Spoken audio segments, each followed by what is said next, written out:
मैंने आप लोगों से कहा ना ये झूठ बोल। निहार लोगों ने इसी बात पर यकीन क्यों चला गया था? कहां कहां तलाश नहीं किया मैंने निहार। अब जरा चल।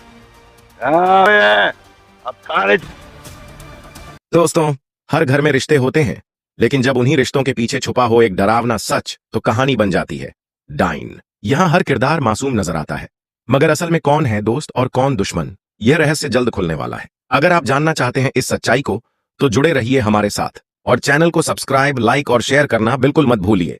कहानी की शुरुआत होती है निशा से। निशा, वो औरत जिसे सबने मिलकर धोखा दिया, जिंदा दफन कर दिया और हमेशा के लिए मिटा देने की कोशिश की, लेकिन किस्मत ने उसे मौत से खींचकर वापस भेजा। अब उसका एक ही मकसद है, अपने गुनहगारों से बदला लेना। सबसे पहले बात करते हैं शबाब की। शबाब को लगता था कि उसकी शादी और उसका घर हमेशा सुरक्षित रहेंगे, लेकिन एक पल में सब बिखर गया।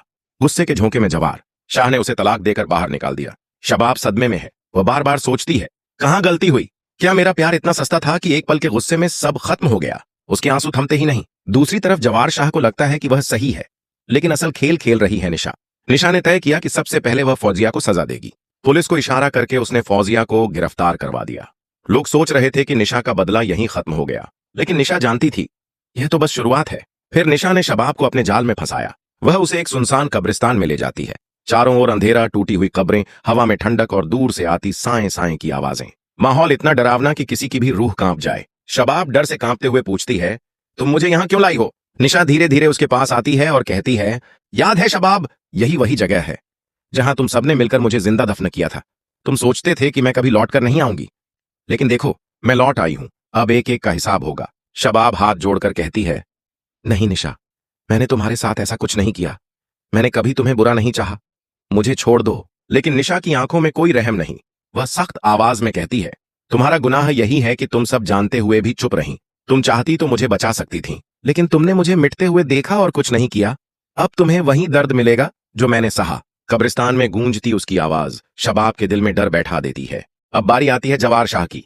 कभी ताकत और रुतबे का बादशाह माना जाने वाला जवार अब हथकड़ियों में जकड़ा हुआ पुलिस की गिरफ्त में है। वह चिल्लाता है, मैं बेगुनाह हूं, मुझे फंसाया गया है। लेकिन अब उसकी बातें सुनने वाला कोई नहीं। जेल की अंधेरी कोठरी में अचानक कदमों की आहट सुनाई देती है।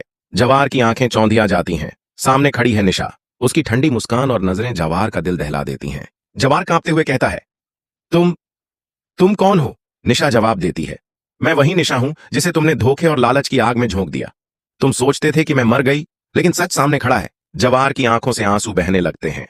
वह हाथ जोड़कर गिड़गिड़ाता है, निशा मुझे माफ कर दो, मुझसे गलती हो गई, मैं मजबूर था। निशा ठंडी आवाज में कहती है, माफी उस वक्त मांगनी चाहिए थी जब मैं तुम्हारे भरोसे की मोहताज थी। उस समय तुमने साथ दिया होता तो आज यह सब ना होता। अब देर हो चुकी है, अब सिर्फ सजा मिलेगी। इतना कहकर निशा वहां से चली जाती है। अब उसका आखिरी निशाना है शकील। शकील अपने घर में बैठा है। वह गर्व से कहता है, आज मैंने बड़ा काम किया है, जवार शाह को जेल में डाल दिया, अब जीत मेरी है। लेकिन तभी कमरे का दरवाजा खुलता है और सामने आती है निशा। उसकी आंखों में गुस्से की आग है। वह गूंजती आवाज में कहती है, शकील, मैं वही निशा हूं, तुम्हारी बेटी, जिसे तुमने दूसरों की बातों में आकर मौत के हवाले कर दिया। हनीन को भी तुमने नहीं छोड़ा। तुमने अपनी ही खून से गद्दारी की और अब तुम्हें लगता है कि तुम जीत गए? नहीं, तुम्हारा हिसाब अभी बाकी है। शकील के चेहरे से रंग उड़ जाता है। वह कांपते हुए कहता है, नहीं नहीं निशा, मैं तुम्हारा बाप हूं, मुझे माफ कर दो। लेकिन निशा की आवाज ठंडी और सख्त है। बाप वही होता है जो बेटी की हिफाजत करता है। तूने तो मेरी कब्र खुदवाई थी, आज तेरी कब्र मैं खुदवाऊंगी। इसके साथ ही निशा उसे उसके अंजाम तक पहुंचा देती है और इस तरह निशा ने अपने हर दुश्मन को सजा दी। फौजिया जेल में है, शबाब पुलिस के हवाले है, जवार शाह सलाखों के पीछे है और शकील मौत के आगोश में।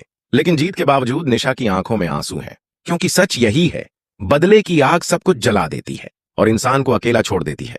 तो दोस्तों, ये थी ड्रामा सीरियल डाइन की पूरी कहानी।